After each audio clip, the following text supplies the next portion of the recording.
안녕하세요. 오늘은 좀 어려운 얘기를 해볼까 하는데요. 부동산 경매 투자할 때 진짜 골치 아픈 거 있죠? 네, 바로 유치권입니다. 이게 뭔지, 어떻게 대처해야 하는지 오늘 시원하게 파헤쳐 보겠습니다. 자, 한번 상상해 보세요. 경매 사이트 보다가 와, 진짜 괜찮은 물건을 찾았어요. 가격도 좋고 위치도 딱인데 자세히 보니까 유치권 신고 있음. 심지어 세입자까지 살고 있대요. 어떠세요? 아, 그냥 닫기 버튼 누르고 싶죠. 대부분 여기서 포기합니다.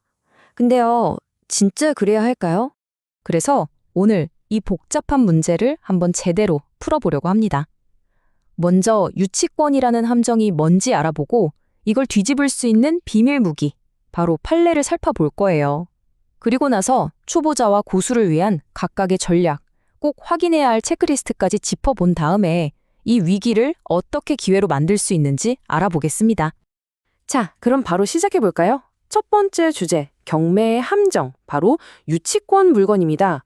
진짜 가격도 좋고 다 괜찮은데 유치권이라는 딱지 하나 때문에 다들 꺼리는 바로 그 물건 말이에요. 네, 바로 이거죠. 유치권, 거기다 세입자까지 있다? 와, 이건 뭐 거의 들어오지 마시오 하는 경고등처럼 느껴져요. 이거 잘못 건드리면 큰일 난다. 법적으로 너무 복잡하다. 이렇게 생각하니까요. 실제로 10중 8구는 여기서 그냥 포기해버립니다. 하지만요, 이 판을 완전히 뒤집을 수 있는 그런 비장의 무기가 있습니다. 오늘 이야기의 핵심이자 이 모든 문제를 푸는 열쇠가 될 거예요. 그게 뭐냐고요? 바로 대법원 판례입니다. 바로 이겁니다. 대법원 2020마 3516 결정. 이거 정말 중요하니까 꼭 기억해 두세요. 뭐라고 써 있냐면요.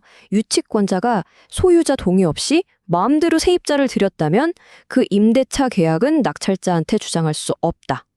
와, 이 한 문장이 판을 바꾸는 겁니다. 정말 강력한 무기죠? 자, 그럼 여기서 핵심 개념인 대항력이라는 걸 좀 알아봐야 해요.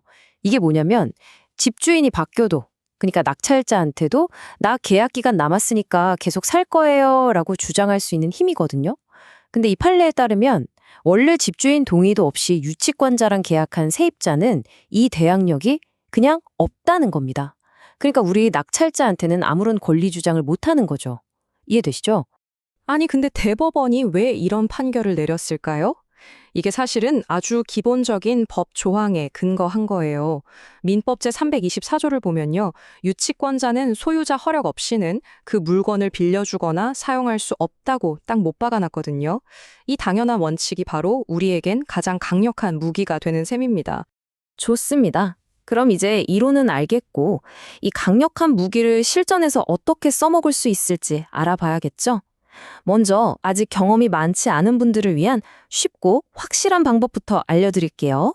접근법은 크게 두 가지로 나눌 수 있어요. 초보자분들은 명도 과정을 최대한 간단하게 만드는 방어적인 접근을, 좀 더 경험이 있는 분들은 이걸 아예 수익 기회로 삼는 공격적인 접근을 할 수 있습니다. 우선 방어적인 방법부터 살펴볼까요? 초보 투자자분들을 위한 전략은 정말 간단하고 명쾌해요. 첫 번째, 입찰하기 전에 소유자가 임대에 동의한 적 없다는 걸 꼭 확인해야 합니다. 이게 제일 중요해요. 두 번째, 이게 확인됐다면 자신감을 갖고 낙찰을 받는 거죠. 그리고 세 번째, 이제 그 세입자는 대항력이 없잖아요? 그러니까 복잡한 소송까지 갈 필요 없이 간단한 인도명령 신청만으로 내보낼 수 있게 됩니다. 시간과 비용이 확 줄어드는 거죠.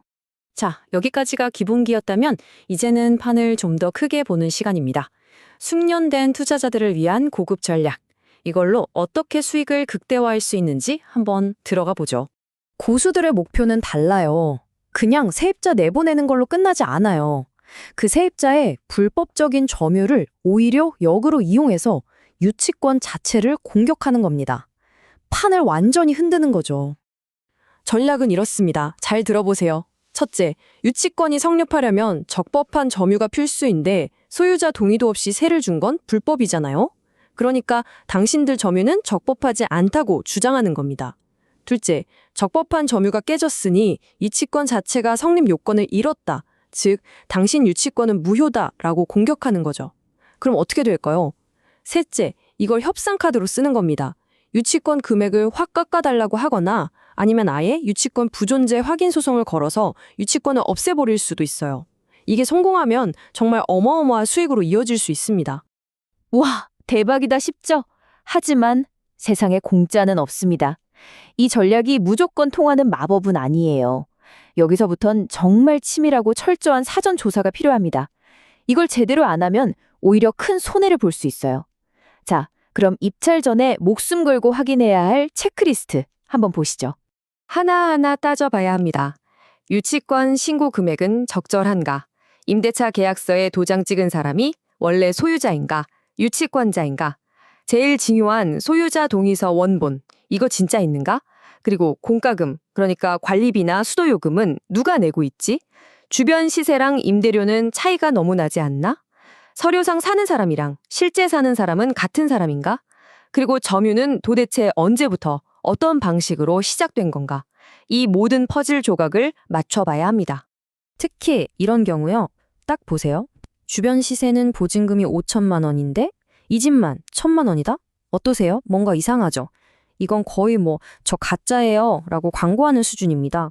유치권을 지키려고 급하게 들여놓은 가짜 세입자, 즉 허위 임차인일 가능성이 아주 높다는 강력한 증거죠. 그리고 항상 최악의 상황도 염두에 둬야 합니다. 말이 쉽지 세입자가 끝까지 버티면 결국 강제 집행을 해야 할 수도 있거든요. 그럼 보통 300만 원 정도 비용이 드는데 이 돈은 당연히 입찰가 계산할 때 미리 빼놔야겠죠? 예상치 못한 지출이 되면 안 되니까요. 그리고 이게 제일 무서운 부분입니다. 만약에 여러분의 권리 분석이 틀렸다? 그럼 낙찰받고 잔금 못 내서 입찰 보증금 10%를 그냥 날리는 겁니다. 수천, 수억 원이 될 수도 있죠. 정말 하이 리스크 하이 리턴이에요. 그러니까 조금이라도 애매하다 싶으면 혼자 끙끙 앓지 마시고 꼭 전문가의 도움을 받으세요. 그게 돈 버는 길입니다. 자, 이제 오늘 이야기의 결론을 내볼 시간입니다. 이 모든 복잡한 이야기가 결국 가리키는 건 딱 하나예요. 바로 위기 속에 숨어있는 기회입니다. 처음엔 절대로 넘을 수 없는 벽조론 보였잖아요. 유치권이랑 세입자.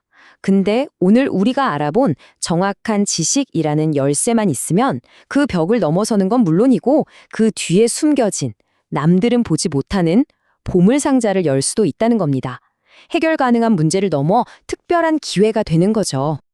자, 이제 여러분은 이 열쇠를 손에 쥐었습니다. 이 지식을 가지고 다시 한번 유치권 물건을 마주해야 한다면 여러분의 눈에는 무엇이 보일까요? 여전히 피해야만 하는 위험으로 보이나요? 아니면 남들이 다 도망갈 때 잡을 수 있는 절호의 기회로 보이나요? 그 선택은 이제 여러분의 몫입니다.